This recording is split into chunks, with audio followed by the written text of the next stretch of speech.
안녕하세요. 말씀을 굽는 시간의 오일기 목사입니다. 저희가 이 열왕기상이 끝났죠. 그래서 오늘은 이제 이 열왕기상 끝난 부분에서 열왕기상을 좀 정리를 해서 알려드리려고 합니다. 시간은 그렇게 길지 않을 건데요.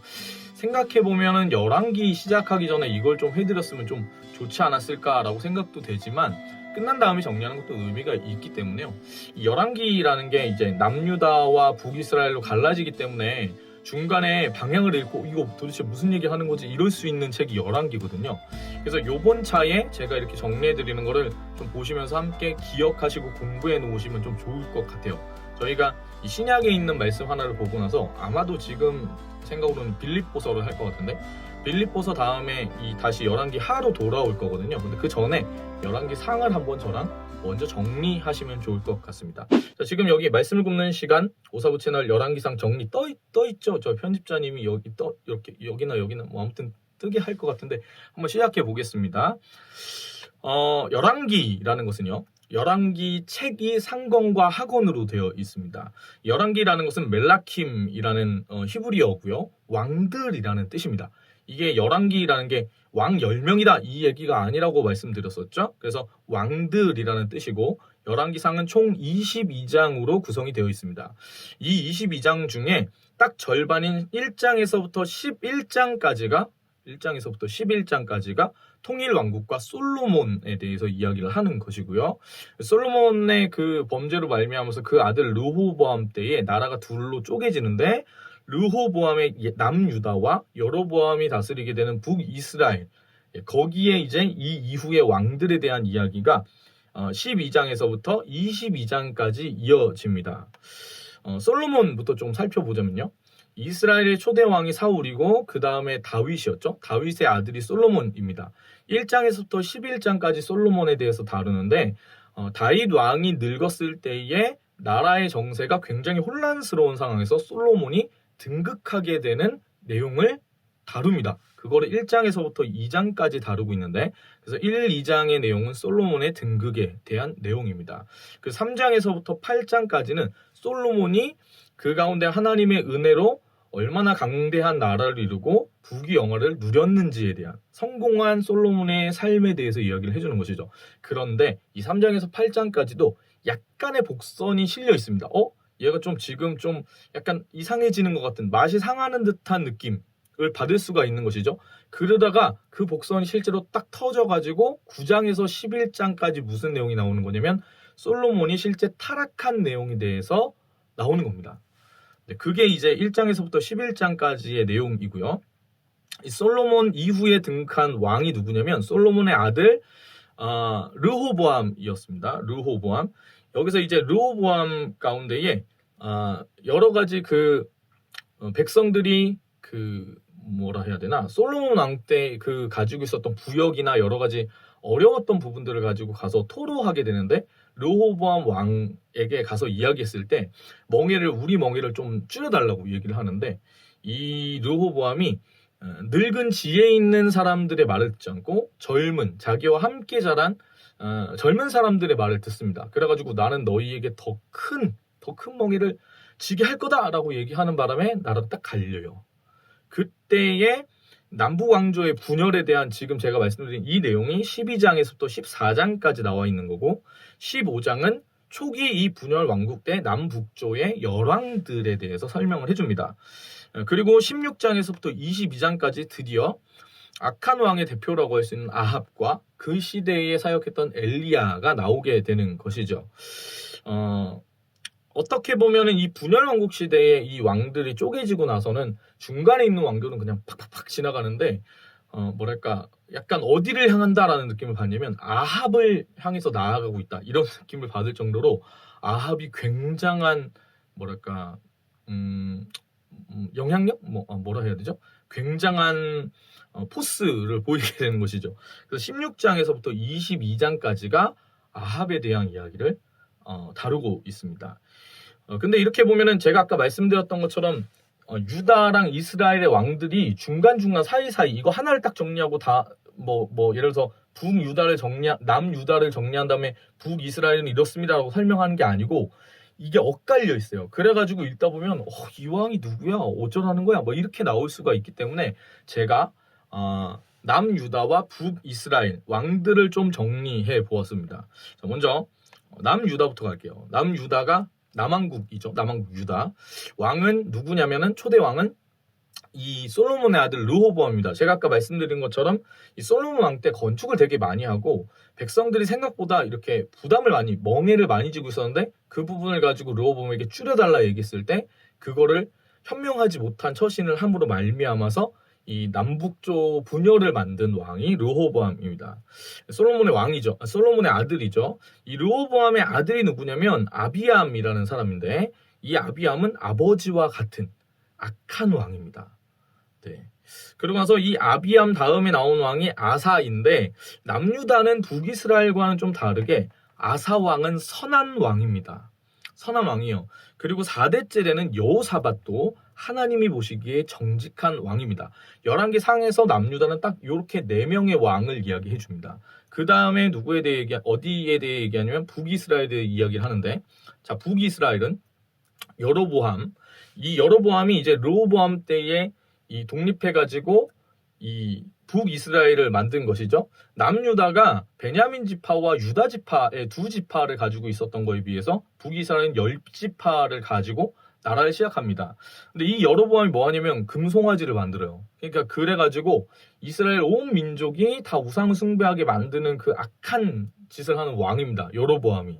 하나님이 세우셨음에도 불구하고 하나님 경외하지 않았죠. 그래서 이 여로보암의 아들이 나답인데 이 나답 때에 바하사가 이 나답을 죽이고 왕이 되는 것이죠.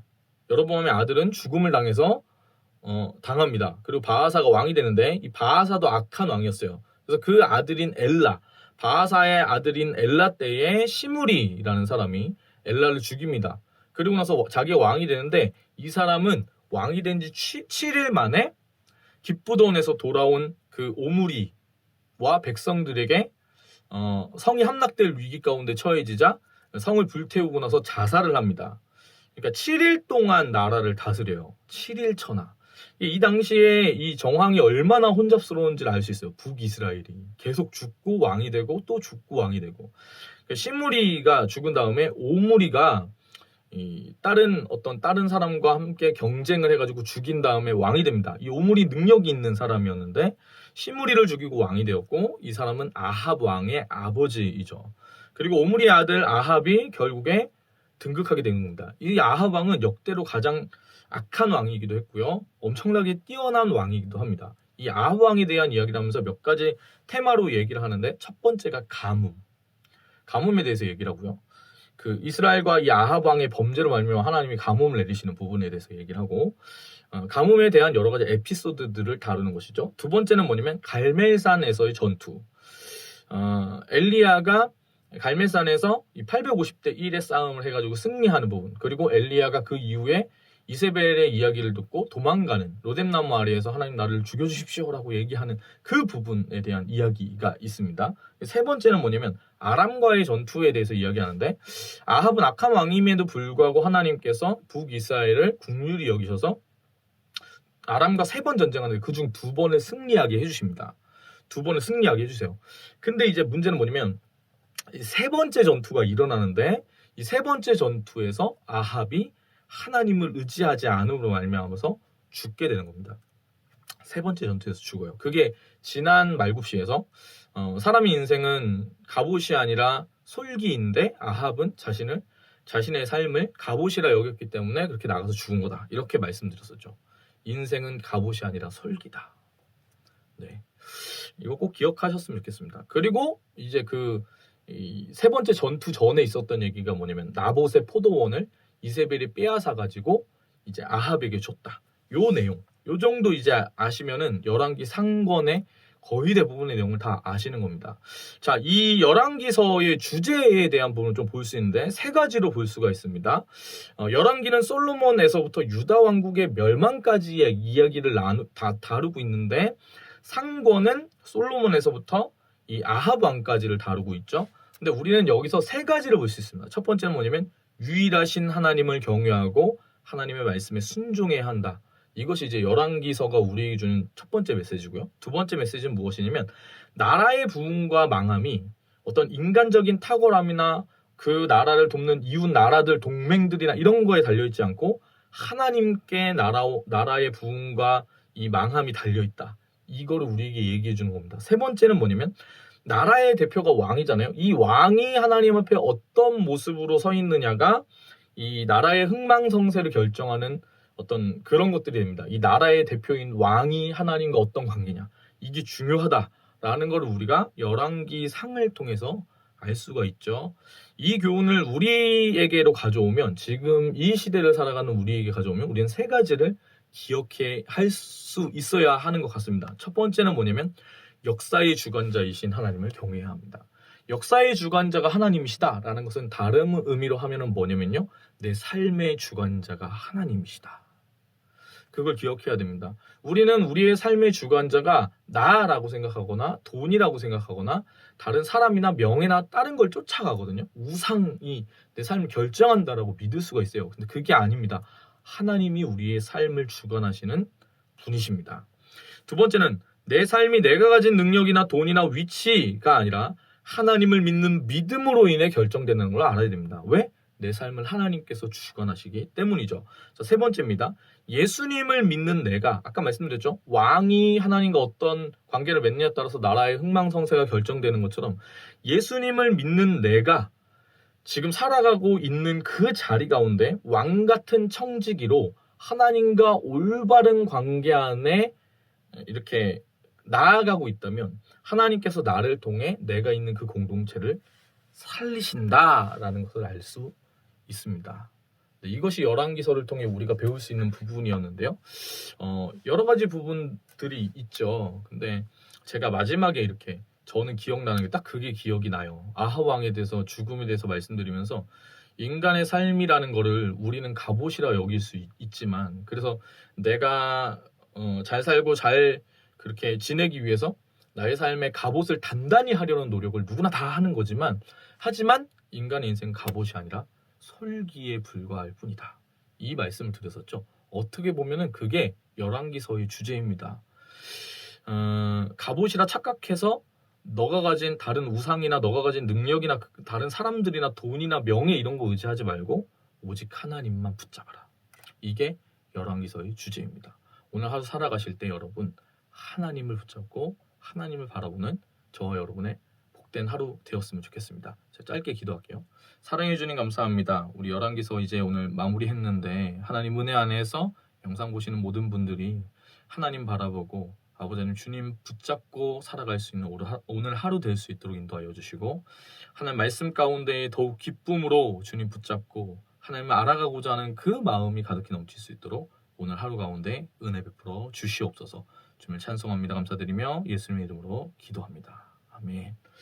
네, 사랑합니다. 축복합니다. 저는 다음 이 시간이 아니구나. 금요일에 빌립보서 이번엔 개요부터 한번 시작해 보려고 합니다. 네, 금요일에 뵙겠습니다. 화이팅입니다.